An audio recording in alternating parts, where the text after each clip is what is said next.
Bonjour, merci d'être là malgré le beau soleil dehors. Ça ne va pas durer.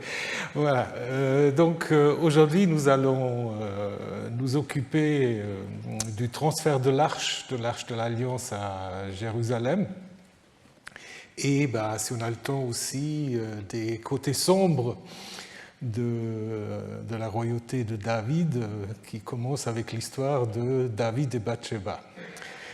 Donc vous vous souvenez, nous avons vu la semaine dernière la visite un peu désespérée de Saül chez la nécromancienne de Endor, qui était un peu un récit qui explique en fait l'échec et la mort de Saül.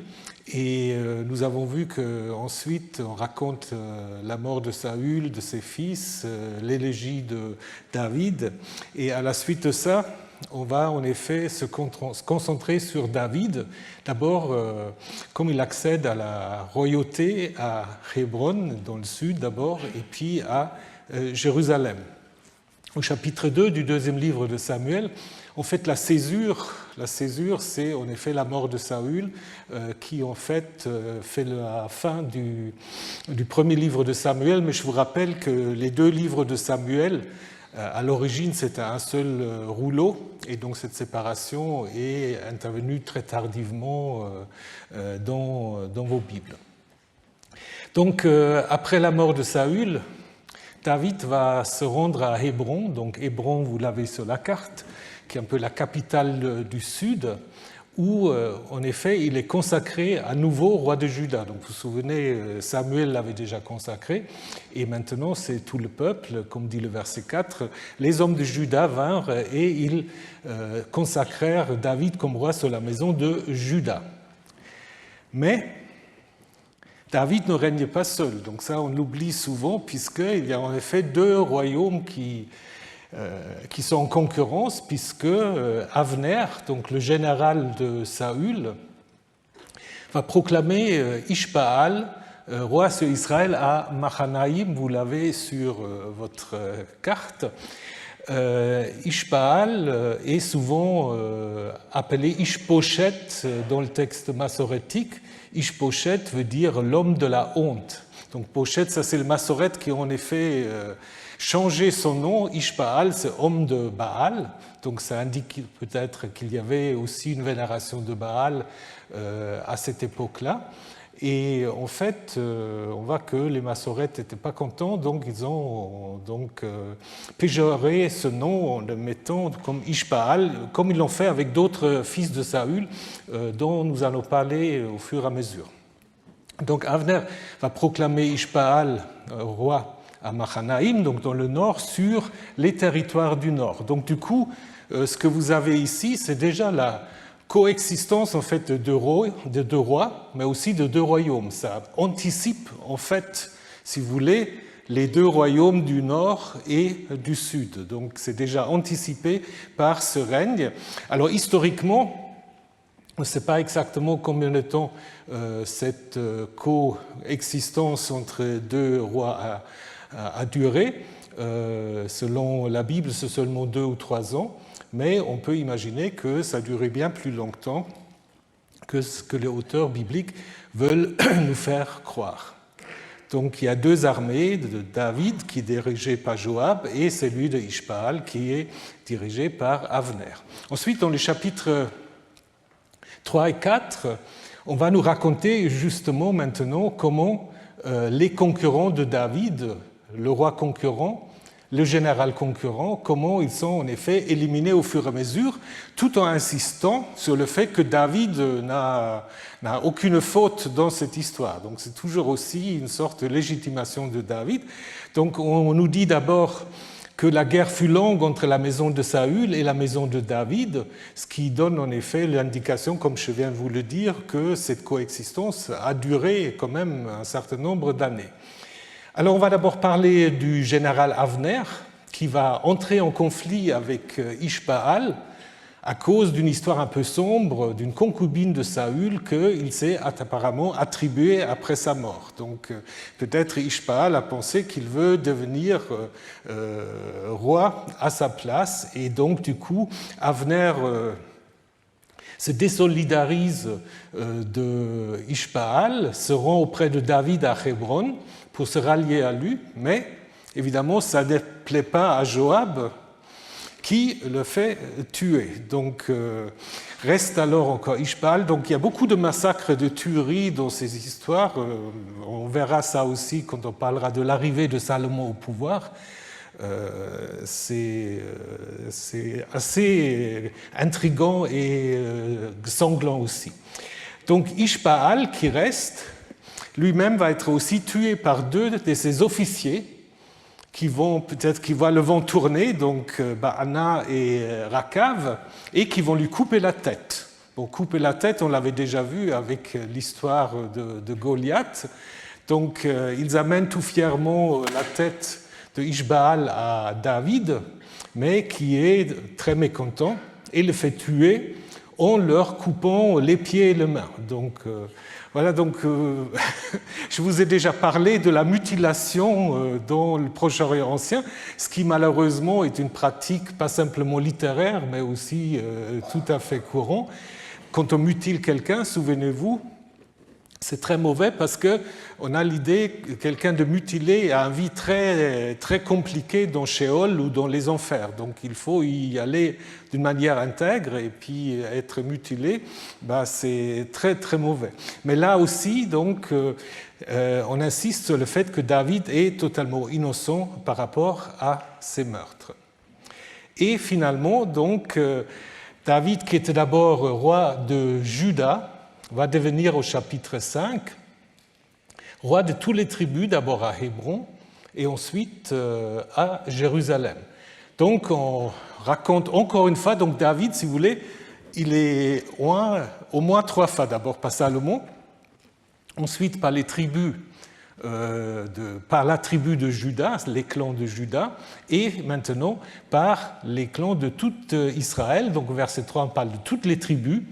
Au verset 3, on parle de tous les anciens, donc c'est aussi certainement un texte un peu composite. Et ça se termine par une notice chronologique. David avait 30 ans quand il devint roi, il régna 40 ans. À Hébron, il régna sur Juda 7 ans et 6 mois, et à Jérusalem, il régna 33 ans sur Israël et Juda. Donc ça lui fait 40 ans. Je vous ai déjà parlé en fait de cette hésitation, ou disons du fait que les rédacteurs n'ont pas vraiment des idées très claires sur la durée de ces règnes, et puis ils mettent 40, vous vous souvenez, pour David et aussi pour Salomon, alors que Saül, on avait même supprimé la durée de son règne, et donc vous vous souvenez, je vous ai montré ça, donc on avait dit qu'il règne que 2 ans, et puis qu'il avait 1 an quand il devient roi, donc c'était un peu obscur. Voilà, donc cette notice, on devrait la trouver ailleurs, c'est peut-être pour cela, elle manque aussi dans le manuscrit de Qumran et aussi dans les anciens manuscrits latins. Après, on raconte la conquête de Jérusalem, mais ce qui est très bizarre, on raconte en quelques versets. Alors que c'est quand même Jérusalem qui devient la ville de David, on aura pu s'imaginer quelque chose d'un peu plus... qu'est-ce qu'il faut dire, triomphaliste ou plus narré ou narratif, mais on dit simplement que voilà, David s'empare de Jérusalem, qui est donc une ville présentée dans la Bible comme une ville cananéenne en fait, une ville où habitent les Jébusites. Les Jébusites, c'est ces habitants de Jérusalem, mais dont on parle nulle part ailleurs en dehors de la Bible. Donc certains disent on a inventé ces tribus pour le besoin de la cause, mais ce que le texte veut dire, en effet, c'est une ville qui est ni benjaminite, ni judéenne, ni israélite d'une certaine manière, et donc c'est une sorte de terrain neutre que David choisit pour devenir roi. Donc comme ça, aucune tribu est jalouse, et puis voilà, ça devient la ville de David. Sur le plan historique, à ce moment-là, Jérusalem est très petit, donc c'est un peu ce que vous avez ici. Ça correspond en fait à une agglomération autour de la colline Est, en face des monts des Oliviers. Donc c'est la cité de David aujourd'hui. Seulement ce que vous avez ici, avec peut-être ensuite ce qu'on va appeler l'esplanade du temple ou l'esplanade des mosquées. Donc une ville à cette époque tout petite. Alors on peut se dire pourquoi David ne s'est pas emparé de Ashdod, par exemple, puisqu'on raconte qu'il fait tellement de guerres contre les Philistins qu'il l'emporte, et qui est une vraie ville à l'époque. Donc pourquoi cette petite ville de Jérusalem? Parce qu'il montre sur le plan historique, ça ne correspond pas vraiment après ce que les récits bibliques mettent en scène. Et on va anticiper certaines choses de l'histoire de Salomon. Parce qu'ensuite, une fois que David a conquis Jérusalem, on raconte l'arrivée de Hiram de Tyr. Hiram de Tyr, c'est un roi phénicien qui est connu. Pourquoi? Parce que selon l'histoire de la construction du temple, en 1 Roi 6 à 8, c'est lui qui aurait en effet fourni tous les bois, tous les matériaux importants pour construire le temple depuis la Phénicie. Problème aussi que le seul Hiram que nous connaissons dans les documents extra-bibliques, il date du 7e siècle. Ben voilà. Donc là, on est ici dans l'anachronisme assez clair. Après, on a une liste des femmes et des concubines de David à Jérusalem. C'est très difficile, si vous voulez faire vraiment une liste complète de tous les enfants et femmes de David, parce que selon les traditions, ça change un peu. Donc là, il y en a un certain nombre. Et donc c'est aussi une manière d'anticiper Salomon avec ses nombreuses femmes à Jérusalem. Et on finit par raconter 2 victoires de David contre les Philistins, qui, les victoires sont emportées, puisque, et ça fait l'opposition avec Saül, puisque David, qu'est-ce qu'il fait? Il consulte Yahvé. Et Yahvé lui dit ce qu'il faut faire. Souvenez-vous de l'histoire de la nécromancienne. Saül voulait consulter, mais ça ne marchait pas. Et avec David, ça marche. Donc c'est aussi une manière de mettre en opposition, en fait, les 2 personnages. Alors, juste un petit excursus. Donc, vous le savez peut-être que l'histoire de David est aussi racontée dans les livres des Chroniques. Vous connaissez le livre des Chroniques? Mais en fait, l'histoire de David commence dans les Chroniques seulement avec son installation à Jérusalem. On ne raconte rien avant, on ne raconte pas du tout l'opposition entre Saül et David, on ne raconte rien sur Samuel, etc. Donc tout ça, en effet, on le trouve seulement dans les livres de Samuel. C'est à partir de 2 Samuel 5 qu'on a aussi l'histoire de David dans les livres des Chroniques. Et je vous ai mis ici un plan, donc je ne vais pas vous le détailler. Ce qui est important, c'est parfois c'est des récits parallèles, mais parfois il y a d'autres récits.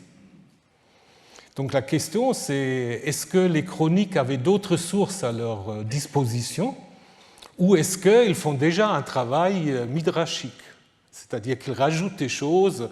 De toute façon, on voit dans les chroniques quelque chose d'important.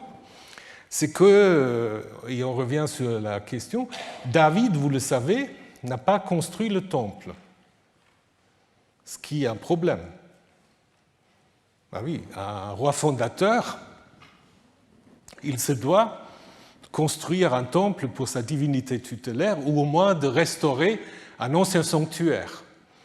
Et David ne le fait pas.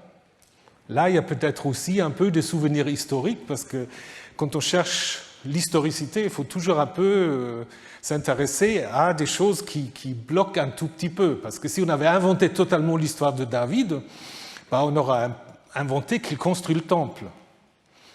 Et dans les livres de chroniques, en fait, ce qu'on va voir, que David va en quelque sorte être le constructeur du temple. Parce qu'il va être son architecte, il va faire les plans, etc., qu'il va donner ensuite à son fils Salomon pour que Salomon fait le temple comme il faut.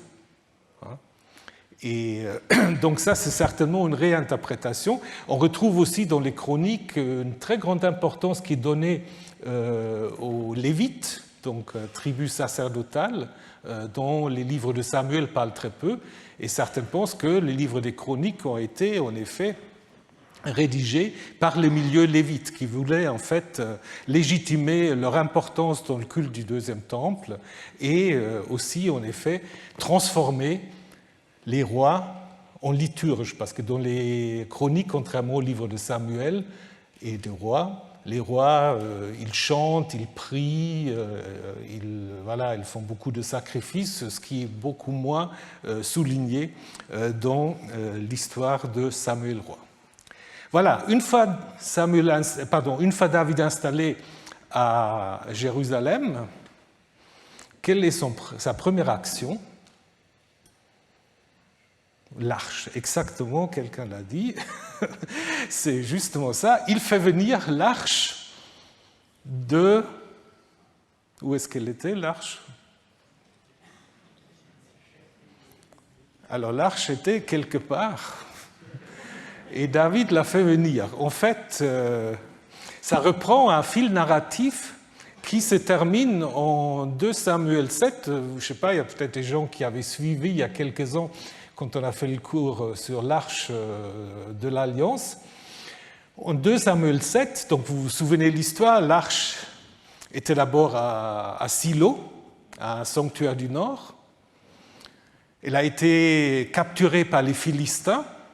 Elle a séjourné en terre philistine, et ça s'est très mal passé pour les Philistins parce que l'arche a provoqué toutes sortes de plaies qui rappellent un peu les plaies d'Égypte. Et ensuite, donc, l'arche était revenue sur le territoire judéen ou benjaminite, parce que Kiriath-Yearim est Benjamin. Donc, en passant d'abord par Beth-Shemesh, mais à Beth-Shemesh, elle n'a pas pu rester non plus, parce que qu'est-ce qui s'est passé à Beth-Shemesh? Les furoncles, c'était avant. Les furoncles, ou on ne sait pas trop, les hémorroïdes, etc., ça, c'était chez les Philistins. Alors, à Beth-Shemesh, en fait, il y avait des gens qui étaient trop curieux, qui ont ouvert l'arche. Oh là là, voilà, c'est comme dans Indiana Jones, ils ont ouvert l'arche, et puis ça s'est mal passé, donc voilà, ils étaient tous tués. Et donc, du coup, les habitants de Beth-Shemesh ont en effet renvoyé l'arche à Kiriath-Yearim, où en effet, elle a reçu une sorte de sanctuaire, puisqu'on dit il l'apportait dans la maison, on peut dire aussi le sanctuaire, d'Avinadav sur la colline, et ils avaient consacré son fils Éléazar comme prêtre, en fait, pour garder l'arche. Si quelqu'un est consacré pour garder l'arche, donc, en effet, c'était un petit sanctuaire ou un grand sanctuaire pour l'arche. Et ensuite, quand on a rajouté 2 Samuel 6, on a insisté sur le fait que l'arche était déjà 20 ans au moins à Kiriath-Yearim et que ce n'était pas, en fait, son emplacement définitif. Peut-être dans l'histoire ancienne, c'était l'emplacement définitif de l'arche. Donc je vous rappelle Kiriath-Yearim, qui se trouve à côté de Abou Ghosh, à une quinzaine de kilomètres de Jérusalem, où l'arche a séjourné. Donc aujourd'hui, vous voyez la colline, et il y a une église qui s'appelle justement Notre-Dame de l'Arche de l'Alliance. Donc il y a le souvenir qui est resté, et si vous allez dans l'église, vous voyez à l'intérieur de l'église des mosaïques d'une église bien plus ancienne de l'époque byzantine, peut-être 5e, 6e siècle, qui se trouvait déjà à cet endroit. Et donc, on peut imaginer que cette église byzantine avait été construite, comme on le faisait souvent avec les premières églises. On les construisait où? Autour ou sur des sanctuaires qui existaient déjà, qu'on voulait récupérer, revendiquer.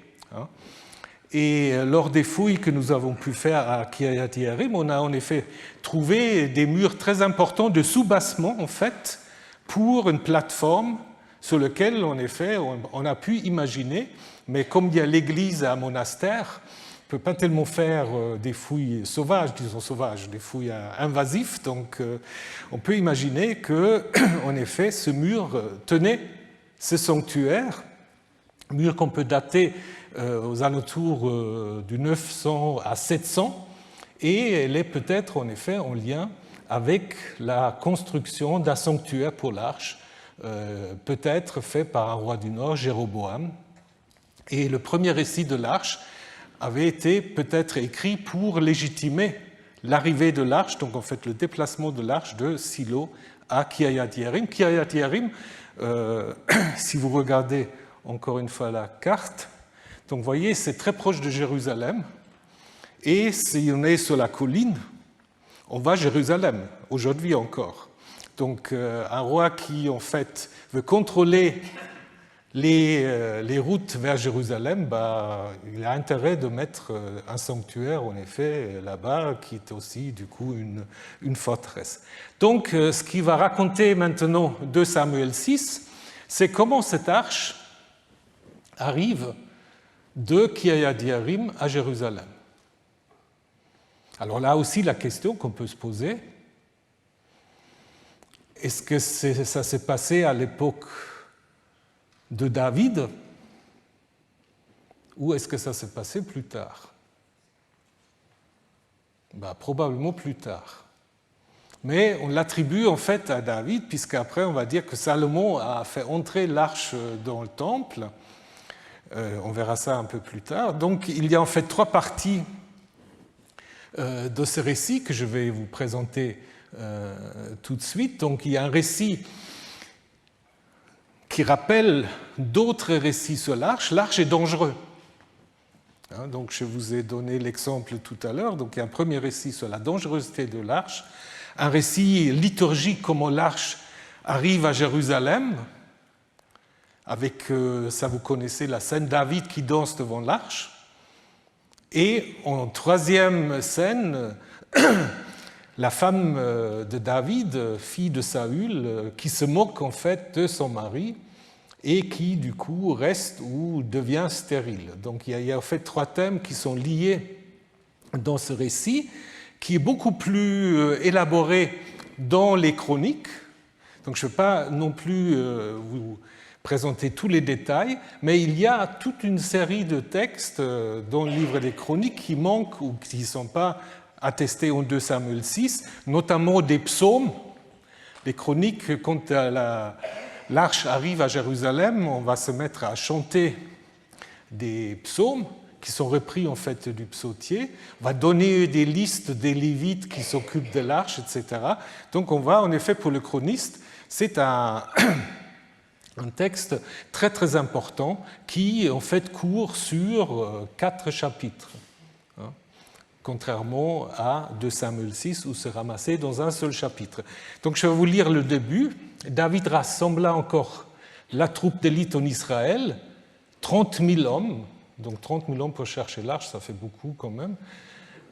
Dans la Septante, on a même 70 000 personnes, et David se leva, alla, ainsi que toute la troupe qui est avec lui, à Baala, qui est à Kiryat Yearim, appartenant à Juda. C'est probablement comme ça qu'il faut restituer le début du récit, en suivant le manuscrit de Qumran et aussi le chronique.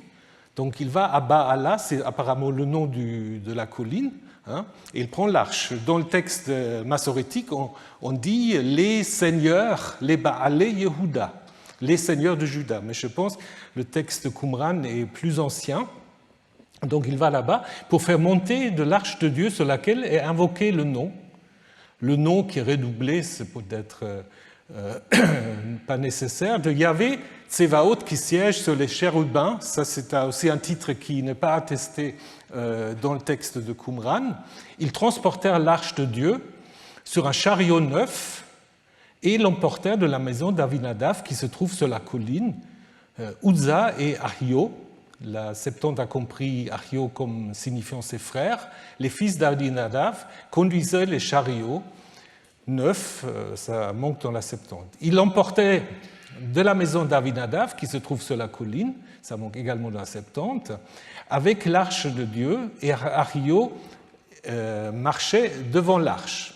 Quant à David et toute la maison, ou tous ses fils d'Israël, ils se réjouirent devant Yahvé de toute leur force, avec tous les bois de cyprès, des champs, des lyres, des harpes, des tambourins, des sistres et des cymbales. Donc il y a tout un orchestre qui est mis en place. Ils viennent à l'ère de Nakon.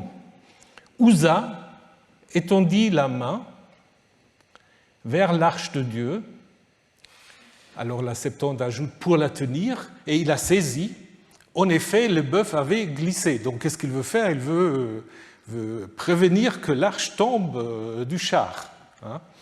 Et la colère de Yahvé s'enflamma contre Ussa, la divinité le frappa là-bas à cause de l'insolence, et il mourait là, près de l'arche de Dieu.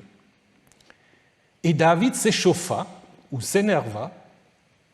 Donc ça, évidemment, ça n'a pas plu à la Septante qui a dit David prit courage, mais David est fâché parce que Yahvé avait opéré une brèche vis-à-vis d'Uza, et on appela le lieu, ou il appela le lieu Peretz Ussa, la brèche d'Ussa, jusqu'à ce jour.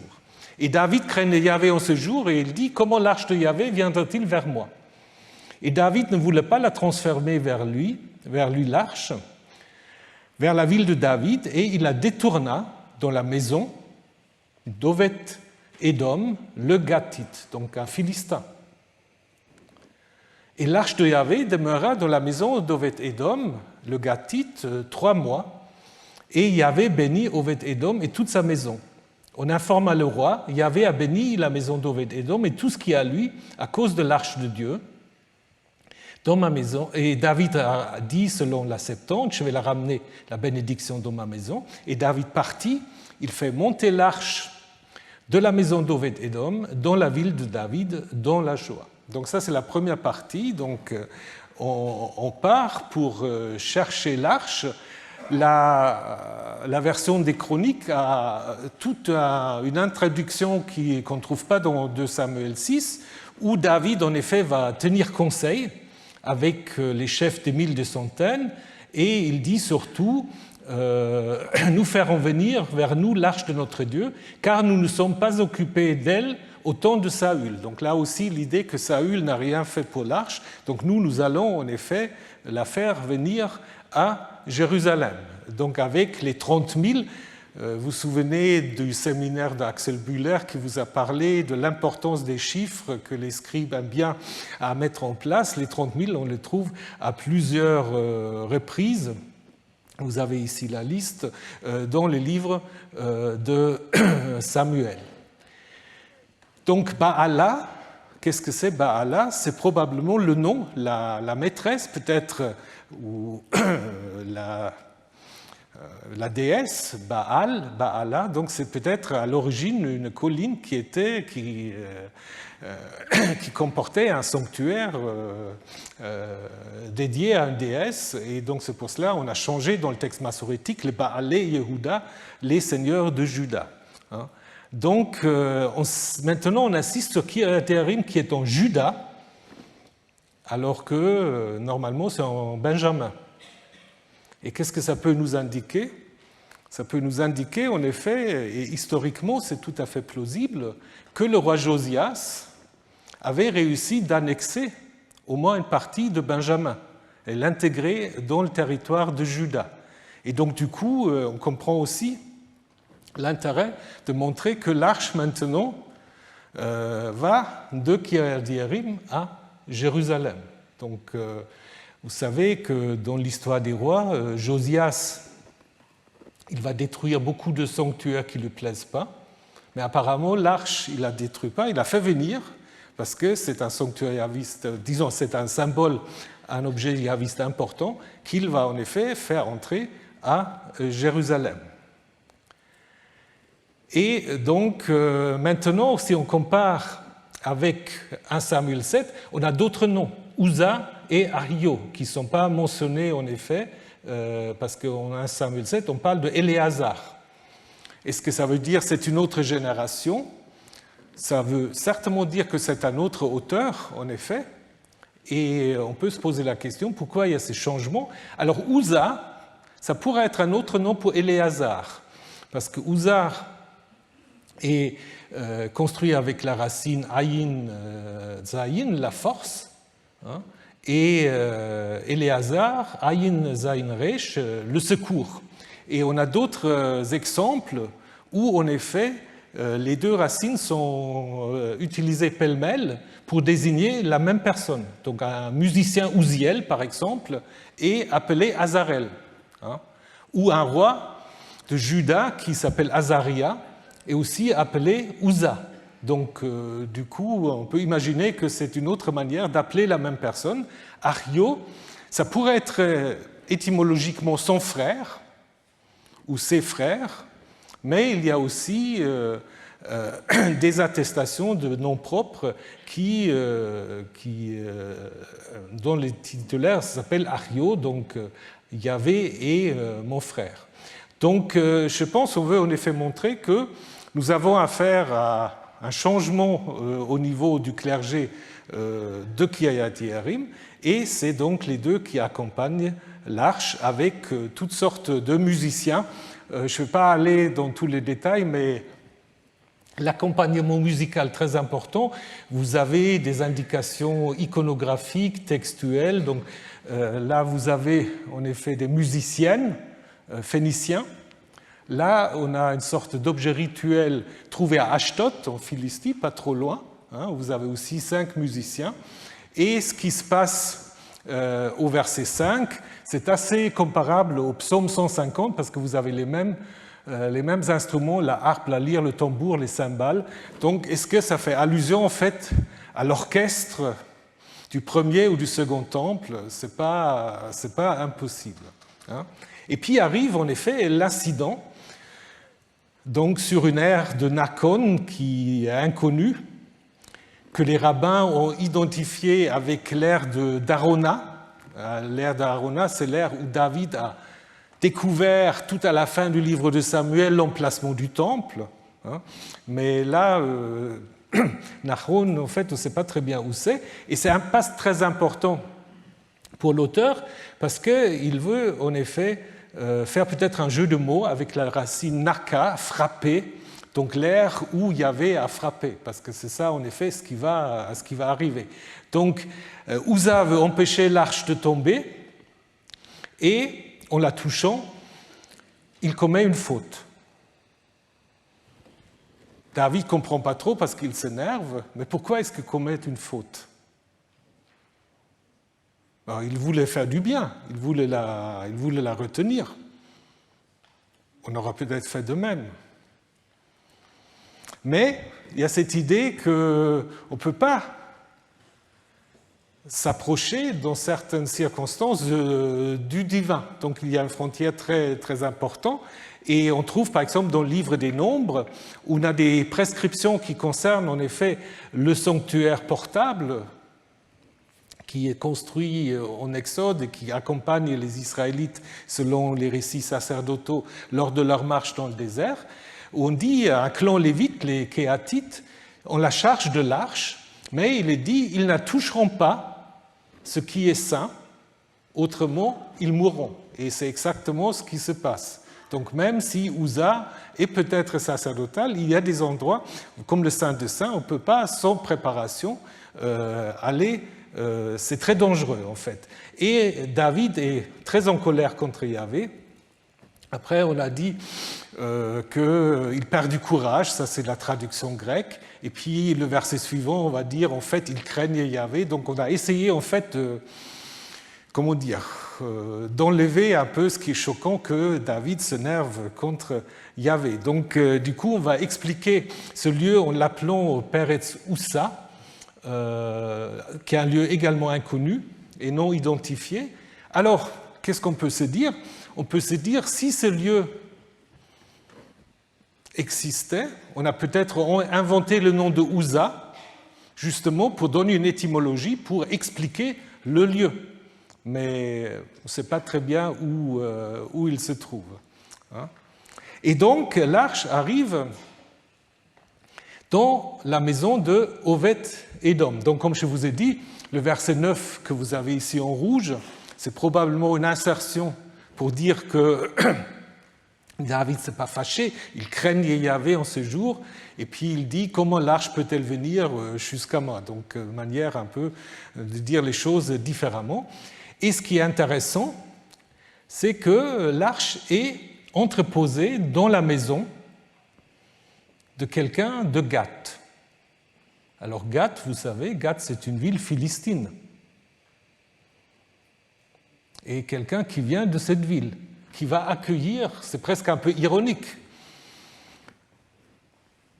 Vous savez, l'arche était chez les Philistins, elle est partie, et là, avant qu'elle arrive à Jérusalem, elle se trouve de nouveau dans la maison d'un Philistin.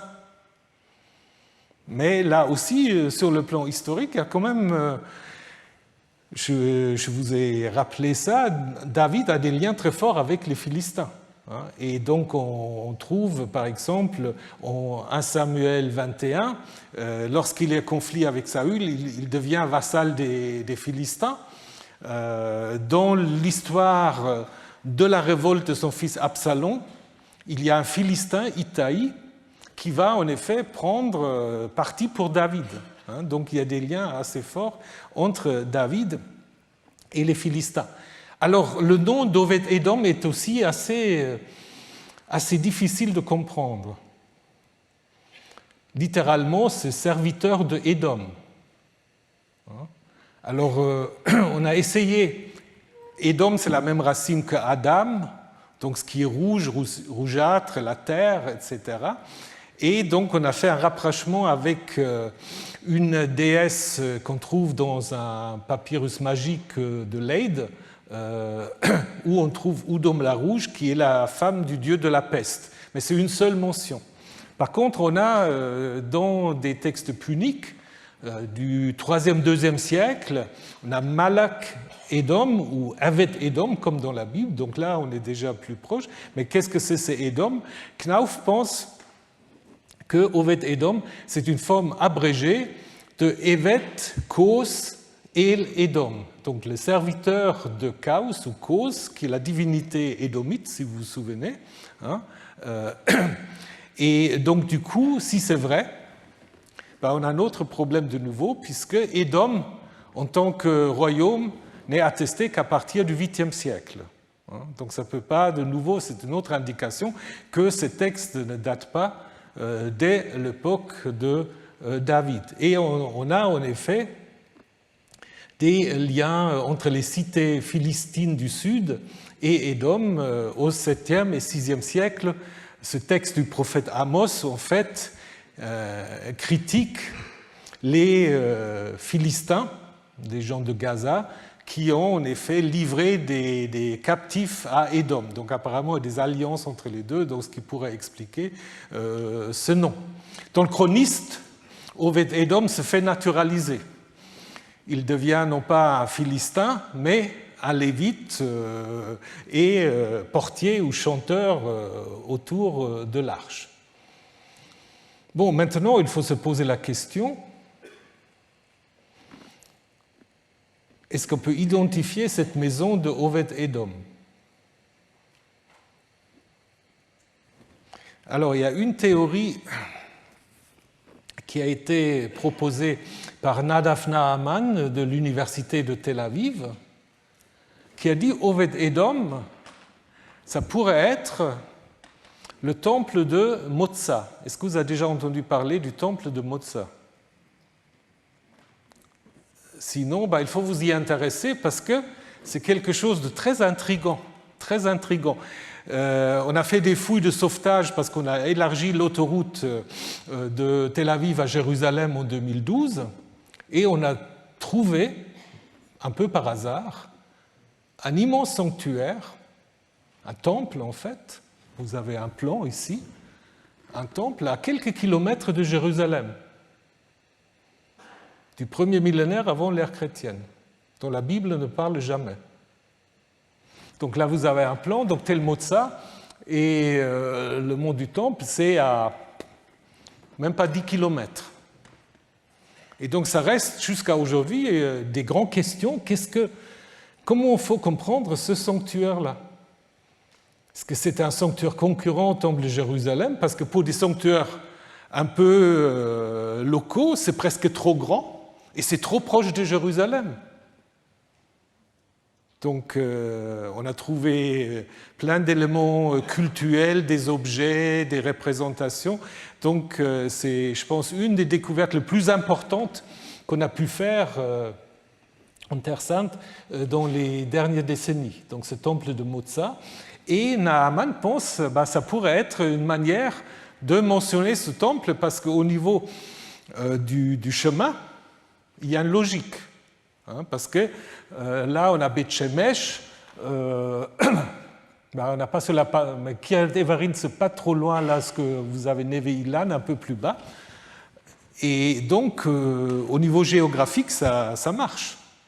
Seulement, évidemment, Moza et Oved-Edom n'ont pas vraiment de lien chronologique, mais c'est une théorie qui demeure intéressante. À ce moment-là, maison, ce ne sera pas la maison individuelle, ce sera en effet un sanctuaire, parce que Beth et quelque chose peut être aussi le temple, le sanctuaire de telle ou telle divinité ou de telle ou telle personne. Donc, est-ce que ça aurait été un sanctuaire un peu concurrent? On avait d'abord mis l'arche avant finalement de décider de la mettre à Jérusalem. Donc c'est une théorie spéculative certes, mais qui est intéressante. À poursuivre cette idée, mais autrement on n'arrive pas à localiser cet Oved-Edom où en effet l'arche va produire toutes sortes de bénédictions qui vont en effet amener David à aller chercher l'arche, et ça c'est la deuxième partie, qu'il va chercher l'arche. Il arriva que lorsque ceux qui portaient l'arche eurent fait 6 pas, il immola un taureau, selon la chronique 7 taureaux et 7 veaux gras, ou un veau gras. Quant à David, il dansa de toute sa force devant Yahvé. David était ceint d'un éphod de lin. Donc éphod, vous vous souvenez, on a déjà parlé, c'est un peu le sac du prêtre où il y avait le Urim et les Tumim à l'origine. Et donc s'il a seulement un éphod, il n'est pas très couvert en fait, David. Et c'est aussi ce que suggère le texte. Et David et toute la maison d'Israël est en train de faire monter l'arche avec jubilation au son du chauffard, du cor. Il arriva, l'arche de Yahvé était entrée dans la ville de David. Michal, la fille de Saül, est en train d'observer par la fenêtre et elle vit le roi David sautant et dansant devant Yahvé et le méprisa dans son cœur. Donc ça introduit la dernière partie. Ils apportaient l'arche de Yahvé, la placèrent dans son endroit, au milieu de la tente que David avait dressée pour elle, et David fit monter des holocaustes devant Yahvé, ainsi que des sacrifices de paix. Et lorsque David eut fait monter des holocaustes et des sacrifices de paix, il bénit le peuple au nom de Yahvé de Tsevaot.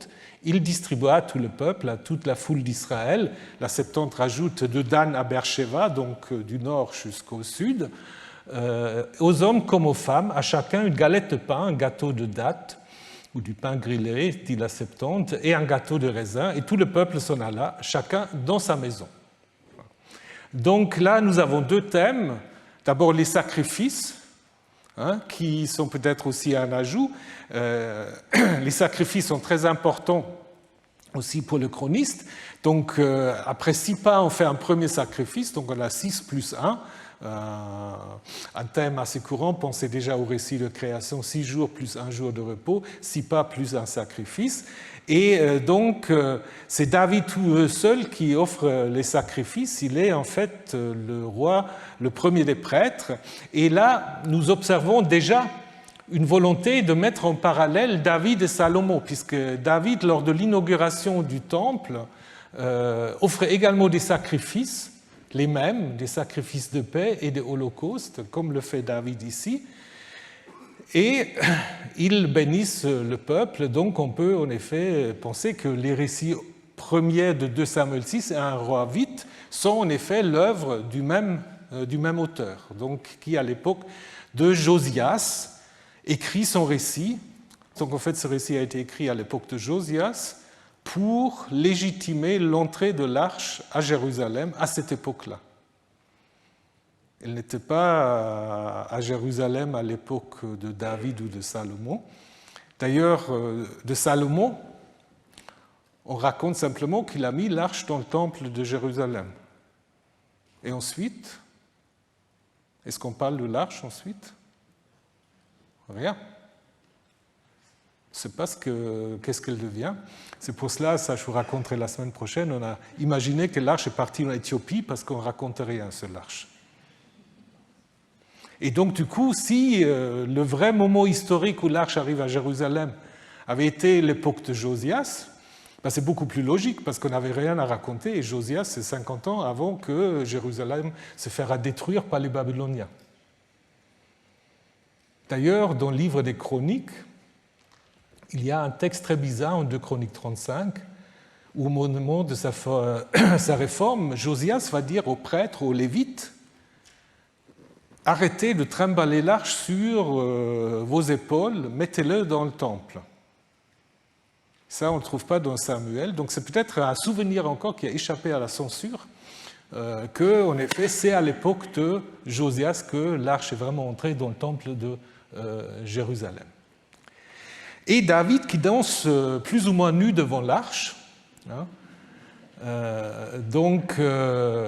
le verbe qui est utilisé peut dire tourner en rond, tourbillonner. Est-ce qu'il y a des connotations sexuelles? On a imaginé plein de choses. On ne sait pas très bien de quelle danse il s'agit. Hein. On pourra aussi imaginer des connotations militaires. Parce qu'au niveau de la Grèce, Sparte, on connaît des danses qu'on appelle la pyrrhique, des danses religieuses et martiales, ou la danse des corybantes, où c'est des hommes nus aussi, en armure, en fait, qui suivent le rythme des tambourins, des crores, des flûtes, des cymbales. Ça rappelle aussi un peu de Samuel 6. Donc c'est peut-être aussi une danse de ce type-là. Toujours est-il que... on insiste un peu sur la nudité de David, mais qui n'est pas ici critiquée. Elle est critiquée par Michal, mais Michal elle-même sera critiquée ensuite.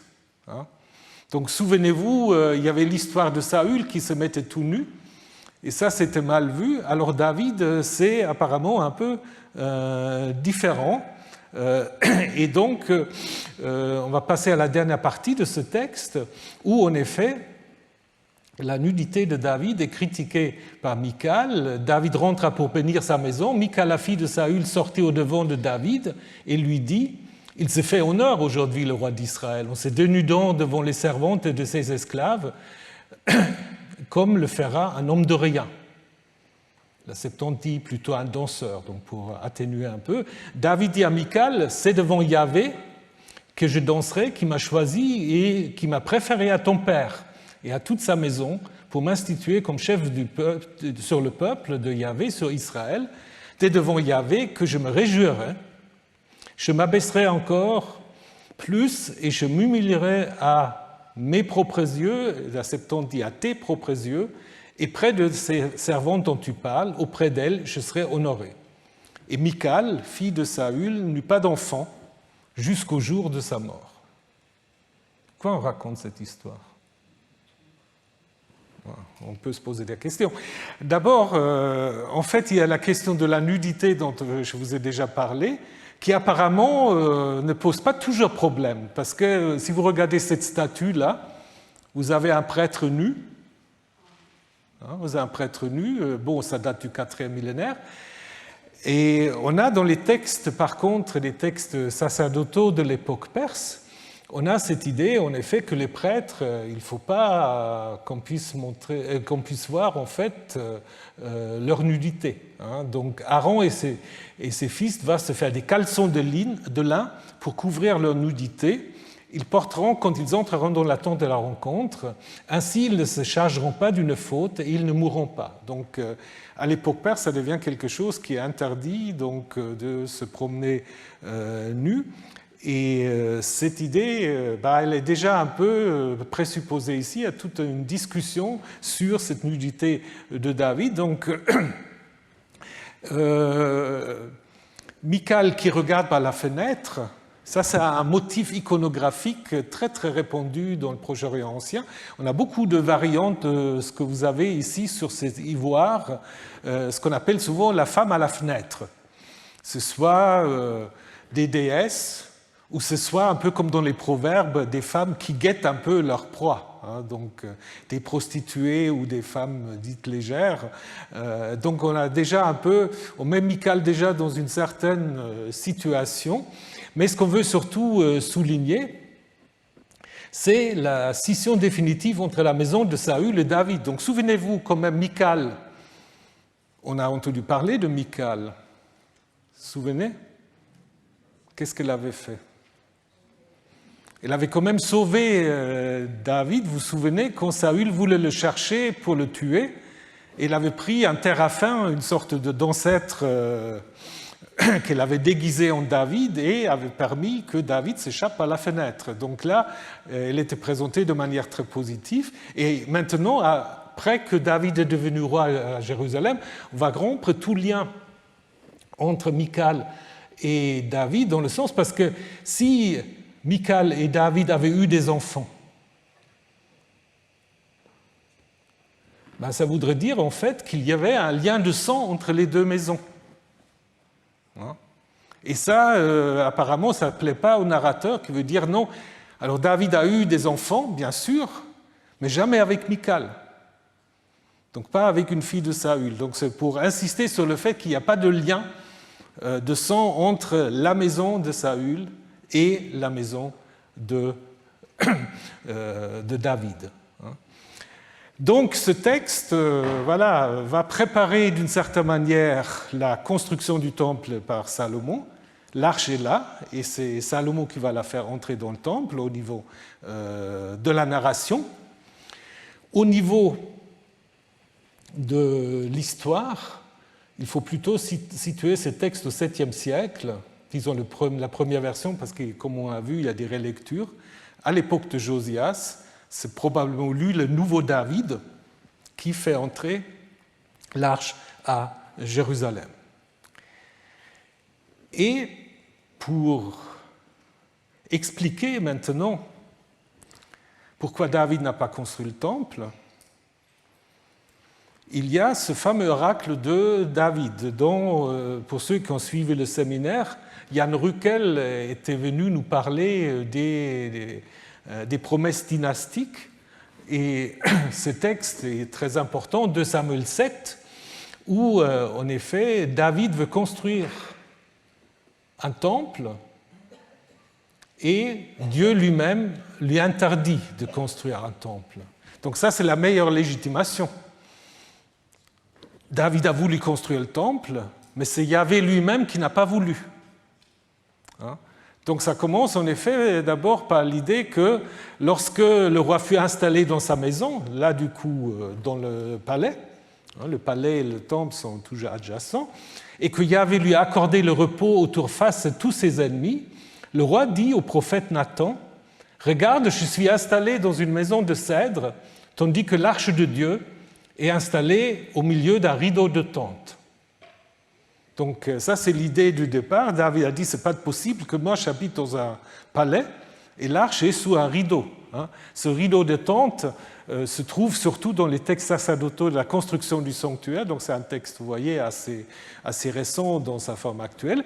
Et si vous regardez les couleurs, ça reprend en fait un texte du début de la loi du Deutéronome où il est dit, vous n'êtes pas encore entrés dans le lieu de repos, Yahvé vous accordera le repos et vous serez installés en sécurité. Donc c'est en effet une reprise de Deutéronome 12 où David dit maintenant toutes ces promesses sont accomplies et il faut construire la maison de Yahvé. Et d'abord Nathan dit au roi, tout ce que tu as l'intention de faire, va le faire, car Yahvé est avec toi. Donc au début, on a l'impression que tout va comme prévu. Le roi veut faire la construction du sanctuaire. Un roi qui se respecte, il est constructeur, restaurateur de sanctuaire. Donc là, vous avez l'image de Assurbanipal au British Museum. Il porte lui-même une sorte de corbeille avec les pierres ou avec je ne sais pas trop quoi pour participer à la construction du temple. Et au début, c'est comme ça que les choses se sont présentées. Et c'est la première fois qu'on entend parler du prophète Nathan. On ne sait pas d'où il sort, Nathan. Nathan, il a donné Donc la divinité a donné, ce n'est pas laquelle, peut-être Yahvé, ce sera Netanyahou, ou... bon, alors on ne fait pas... mais voilà, c'est le nom. Donc c'est un peu comme Moïse, on ne sait pas non plus quel nom Théophore, donc il apparaît ici pour la première fois, donc certainement il fait partie un peu de l'aristocratie de Jérusalem que David a intégré en fait dans son équipe quand il est arrivé à Jérusalem. Donc d'abord, Nathan confirme David dans sa volonté de construire un temple, mais ensuite, la nuit, souvent c'est la nuit que la parole divine arrive, la nuit, la parole de Yahvé arriva auprès de Nathan en ces termes, « Va dire à mon serviteur David, ainsi parle Yahvé, c'est toi qui me bâtiras une maison pour que je m'installe, car je ne me suis pas installé dans une maison depuis le jour où je fais monter d'Égypte les fils d'Israël jusqu'à ce jour. Je cheminais sous une tente, Ohel, et à l'abri d'une demeure de Mishkan. » Donc là, c'est quoi l'idée ? Il dit, mais moi, je suis une divinité nomade. Je n'ai pas besoin qu'on me construise un temple. Et ça, c'est déjà assez peu commun si on compare avec le Proche-Orient ancien. Donc là, de dire, moi, je n'ai jamais eu besoin qu'on me construise une maison fixe. Et puis ça continue. Donc pendant tout le temps, j'ai cheminé avec tous les fils d'Israël et j'ai adressé un seul mot à un des tribus ou à un des juges, comme dit les chroniques, c'est plus logique, que j'avais établi pour faire paître Israël mon peuple, pour dire pourquoi m'avez-vous pas bâti de maison de cèdre. Donc c'est le rejet d'une maison. Donc au début, on a l'impression qu'il n'y aura pas de maison. Et ensuite, donc c'est toujours le discours que le prophète est censé transmettre à David. Tu parleras ainsi à mon serviteur David, ainsi parle Yahvé Tsevaot. C'est moi qui t'ai pris au pâturage derrière le troupeau. Donc ça, vous vous souvenez, David qui venait paître son troupeau. Donc ça fait allusion en effet à la vocation de David. Et en fait, maintenant, ce qui est un peu le coup de tonnerre, donc je t'ai accordé le repos face à tes ennemis, donc on retrouve l'idée du repos. David dit maintenant on a du repos.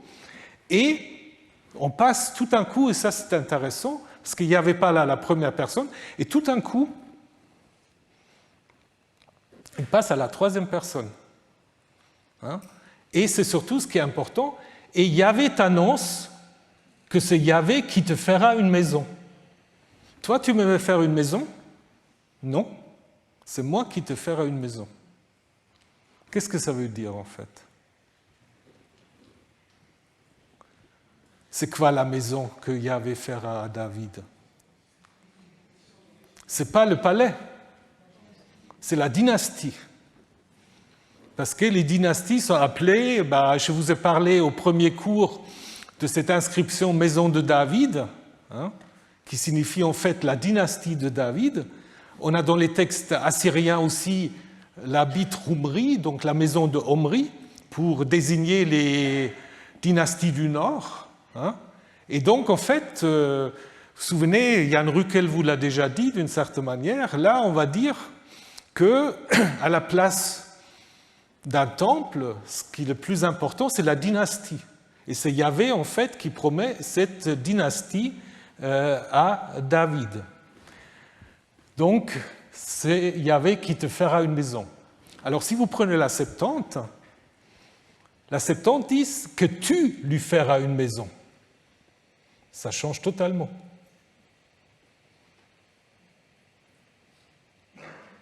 Alors, certains pensent que c'est le texte ancien, mais ça ne fait pas tellement du sens dans la suite. Et l'idée de la Septante, que tu lui feras une maison, c'est déjà un peu dans le sens des chroniques, en fait, que voilà, David va devenir, en fait, en découvrant l'emplacement du temple, en mettant l'arche à Jérusalem, le proto-constructeur du temple d'une certaine manière. Donc je pense le texte massorétique, il faut le garder. Yahvé t'annonce qu'il te fera une maison, c'est-à-dire en fait une dynastie. Mais, et ça c'est de nouveau un changement maintenant, après, donc une fois que la dynastie est établie, j'élèverai ta descendance après toi, et celui qui sera issu de toi-même, et je l'établirai fermement sa royauté, c'est lui qui bâtira une maison pour mon nom.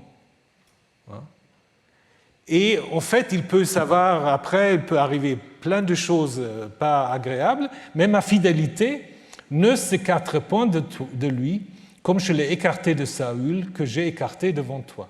Donc ça fait allusion à quoi? Ça fait évidemment allusion à Salomon, qui ne fait pas toujours tout ce qu'il doit faire. Et même si le royaume va se scinder, l'idée de ce texte, c'est que la dynastie va rester. La dynastie va rester, et la dynastie, ta maison et ta royauté seront à jamais stables, ton trône à jamais ad olam, pour toujours affirmé.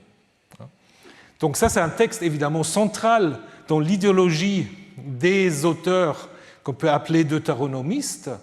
À cette idée, il y a une sorte d'annonce d'une continuité de la dynastie.